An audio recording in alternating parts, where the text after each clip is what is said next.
Now that we've introduced the 6 inverse trig functions, let's go ahead and talk about some of their properties and identities and things like that. So the first thing we want to do is point out something that we already mentioned, but it's really important, so it's worth mentioning again. But remember this notation, this -1 in the exponent means inverse sine of x, and remember it is not the same thing as the reciprocal.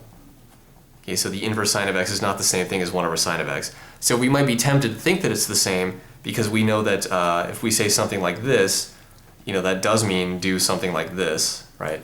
That this is shorthand notation for that. So we might be inclined to think that maybe that's shorthand notation for sine of x to the -1 and then take the reciprocal, but that's really not what's happening there. It's not the same thing. And also, we might be tempted because x to the -1 does equal 1 over x.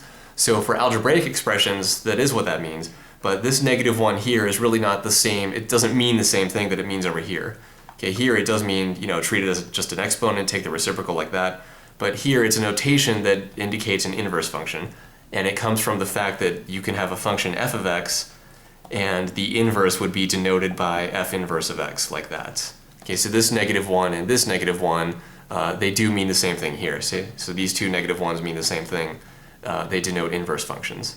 Okay, so that's what's going on there. We did point that out in the previous videos, but again, we do want to point out again because it's very important. So it's true for the, or this inequality is true for the inverse sine function and also all of the other 5. So inverse cosine of x does not equal 1 over cosine of x, and so on and so forth. Same thing is true for inverse tangent, inverse cotangent, inverse secant, and inverse cosecant. Okay. So similarly, remember how we have that quotient identity? Tangent of x is the sine of x divided by the cosine of x. Well, unfortunately, it's also not true that's the inverse tangent of x. Basically, this same equation is not true for the inverse function. So inverse tangent of x is not equal to the inverse sine of x divided by the inverse cosine of x. Okay. Now, I'm not saying that they're never equal to each other. There might be some specific values of x that make this side equal to this side, but in general, it's just not the case that these are always equal to each other. Okay. So that's the point there. Just we can't say that they're equal in general like we can up here. So this is not always true. Okay. And likewise, let's go ahead and make that a little easier to read. So that's the inverse sine function there. But so likewise, all the other nice basic identities that are true for the trig functions, they're also not true for the inverse trig functions. So for example, inverse cotangent of x does not equal inverse cosine of x divided by inverse sine of x.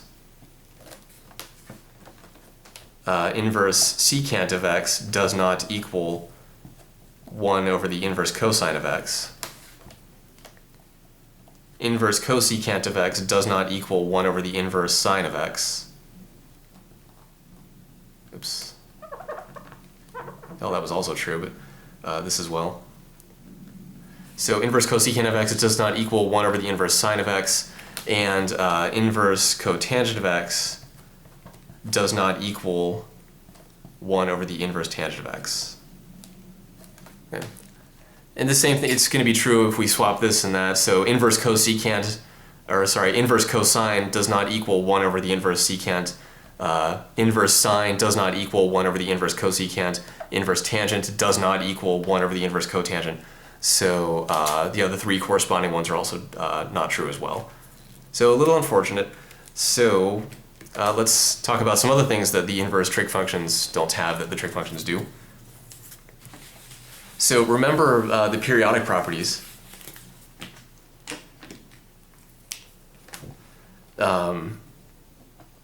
2 pi periodic. Which trig functions were 2 pi periodic? In other words, which trig functions have period 2 pi? They were sine of x, cosine of x, secant of x, and cosecant of x. Those all have period 2 pi. Which ones were pi periodic? In other words, which ones had period just pi? The other 2, tangent of x and cotangent of x. Okay, so that's just a quick refresher there. But actually for the inverse trig functions, they don't have any periodic properties. They're not periodic at all. So the inverse trig functions are not periodic. So inverse trig functions are not periodic. So they don't repeat after a certain amount of values, after like pi units or 2 pi units, they don't start repeating. They're just not periodic at all. So it's a little unfortunate that they don't have that property, but it's just how it goes. So inverse trig functions are not periodic, so there's no period. Okay, so that's that. So we're talking a lot about stuff that the inverse trig functions don't have. Let's maybe try and talk a little bit about something they do have. Just a little bit. So remember the even and odd properties. So let's just refresh that real quick as well. Even, which trig functions are even? Cosine of x and secant of x were even functions. Which trig functions are odd? The other 4. Sine of x, cosecant of x, tangent of x, and cotangent of x. Those 4 are odd. Those are all odd trig functions. Now what about the inverse trig functions? For the inverse trig functions, what's nice is some of them actually are odd. So which ones are odd? Well, the inverse sine function is odd. The inverse cosecant function is odd. The inverse tangent function is odd. But the inverse cotangent function is actually not odd, the way we defined it. And let's get back to that soon. But for now, hold that thought. So which ones are even? By the way, if we want to know which ones are odd, which ones are even, we can go back and look at the graphs in all the videos that we've done so far for the inverse trig functions. If we go back and look at those 6 videos, we can take a look at the graphs and see which ones are odd, which ones are even. Remember, the graph of an odd function is symmetric over the origin, which means reflect over the y-axis, reflect over the x-axis, and you've got a mirror image, then you're an odd function. And remember, even functions, they're symmetric over the y-axis. Well, which inverse trig functions were even? None of them. None of them. None. None of them are even. So we have odd trig functions, even trig functions, and then neither. You could be neither odd nor even. Which might seem kind of weird at first, because for the 6 trig functions, all 6 of them, each of them is either even or odd, right? But as it turns out, for the inverse trig functions, 3 of them are odd and 3 of them are neither even nor odd. So which 3 are neither? Well, the other 3. So inverse cosine of x, inverse secant of x, and inverse cotangent of x. Okay, now there's one thing I want to point out here. The way we defined the inverse cotangent of x, remember we started with the cotangent function and we restricted the domain to be 0 to pi like this. Okay, we restricted the domain to that. Well, because we did that, we kind of lost that odd property of cotangent, and then when we defined the inverse function, since the odd property was lost, we just didn't have it anymore. Well, actually, some people like to define the inverse cotangent function by restricting the cotangent function not to 0 to pi like we did in the earlier video, but what they like to do is define or restrict cotangent to this interval here.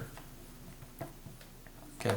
So if you restrict cotangent to this interval, then you actually do have the odd property still. So let's just draw a picture just real quick. We won't go through any of the details, but we're just going to draw a picture real quick. So, oops.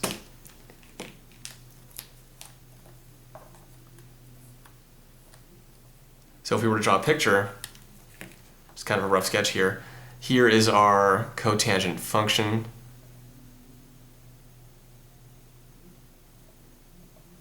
Okay, vertical asymptote here. Vertical asymptote here. Vertical asymptote on the y-axis, and another one over here. Okay, so I think that'll be fine. And then remember, when we defined the cotangent function in that earlier video, or the inverse cotangent rather, what we did is we took the graph of the cotangent function, seen here, and we restricted it to be between 0 and pi. Well, when we did that, we lost the odd property. But if we restrict it to be between negative pi over 2 and positive pi over 2, and of course excluding 0, because at 0, we're on the y-axis, we have a vertical asymptote, okay, right here. If we restricted that interval, then what does that look like? Well, that's going to be from here to here. So this red line right here, that's x equals negative pi over 2. This red line right here is x equals positive pi over 2. So if we just look between those two, let's zoom in a little bit to get rid of everything else because it's kind of cluttery. So if we get rid of all this stuff out here, okay, we'll only focus on what's in between the red lines. Okay, so if we just focus on what's in between the red lines, what do we see? We see that that actually is odd, right? Because it's symmetric over the origin. Okay, so if we take this little green piece right here, fold it over the y-axis, and then fold it over the x-axis, we're going to get exactly this green piece here.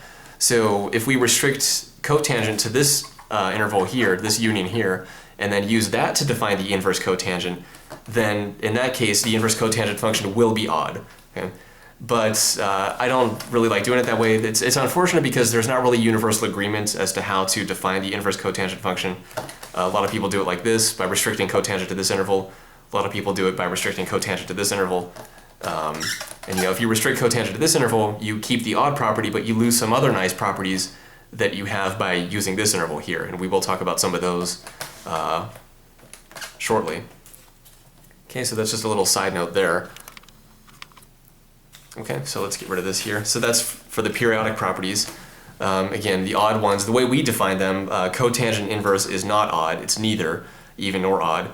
Inverse secant and inverse cosine are not even and they're not odd. And there are no even inverse trig functions, and the odd inverse trig functions are inverse sine, inverse cosecant, and inverse tangent. Okay. All right, a few other things to mention here. Actually, really just one other thing. So remember the complementary angle theorem. Remember what the complementary angle theorem says? We talked about that several videos ago. It says that co-functions of complementary angles are equal. So in other words, sine of pi over 2 minus x equals cosine of x. Okay, because pi over 2 minus x and x, they're complementary angles. So their co-functions, sine and cosine, are equal. Same thing is true for tangent of pi over 2 minus x, that equals cotangent of x. And secant of pi over 2 minus x equals cosecant of x. Okay. And there are three more corresponding ones. We could say, we can swap sine and cosine here, so cosine of pi over 2 minus x equals sine of x, and so on and so forth for these other two here. Okay. So we want to talk about this again because there's actually related properties for the inverse trig functions going on here. So let's go ahead and set that up again. So let's draw ourselves a little triangle.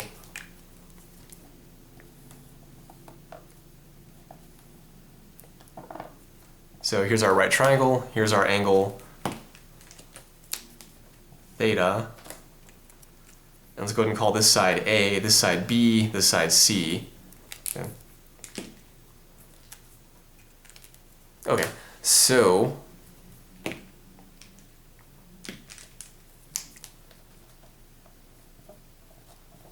cosine theta is what? Remember, cosine is in a right triangle, it's adjacent over hypotenuse, so cosine of theta is A over C. Okay? Now, before we go any further, this here is theta, this is a 90-degree angle, so what's this angle in here?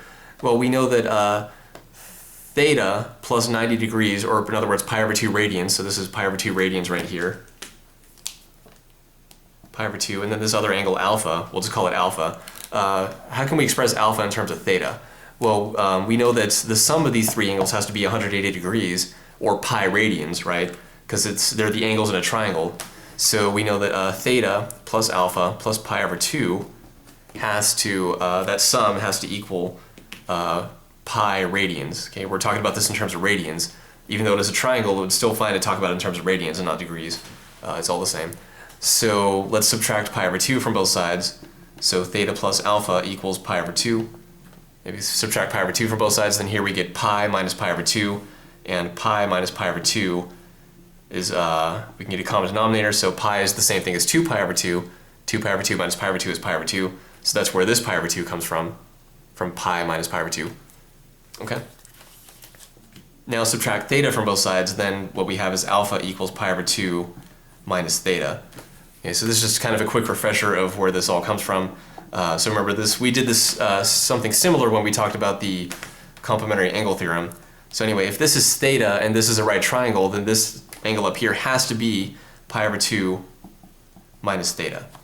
Okay? Because this angle plus this angle plus this angle, that has to add up to 180 degrees, which is the same thing as pi radians. Okay, okay, so here's pi over 2 minus theta. Let's zoom in just a bit. Okay, so now we know cosine of theta is a over c. What's the sine of this angle? What's the sine of pi over 2 minus theta? Okay. Well, we actually know from the complementary angle theorem that sine of pi over 2 minus x equals cosine of x. So whether it's x or theta or whatever it is, okay, we're using theta and not x, but it's exactly the same thing. Doesn't matter what we call the angle. And also we know, because it's a right triangle, sine of pi over 2 minus theta equals opposite over hypotenuse, a over c. Okay. So now what we can say from here is that theta equals the inverse cosine of a over c. Okay. So that's kind of a nice thing about inverse trig functions, is if we can say this, cosine of theta equals a over c, and we're in a right triangle, then we can say theta is the inverse cosine of a over c. So in other words, take the inverse cosine of both sides, and we're okay because theta is an acute angle. Everything's okay. Now, what about over here? Well, over here, take the inverse sine of both sides, and everything's okay because it's an acute angle, because we're inside of a right triangle. So then what we have is pi over 2 minus theta equals inverse sine of a over c. Okay. Okay. So now, remember this theta and this theta, they're the same thing. So we have theta equals inverse cosine of a over c, and over here, what do we have? Let's add theta to both sides. So we'll have pi over 2 equals theta plus the inverse sine of a over c. Okay. Now subtract the inverse sine from both sides. So then pi over 2 minus the inverse sine of a over c equals theta. Okay. So then what we have is here theta equals something, and here theta equals something else. Okay. So since these two things both equal theta, they have to equal each other.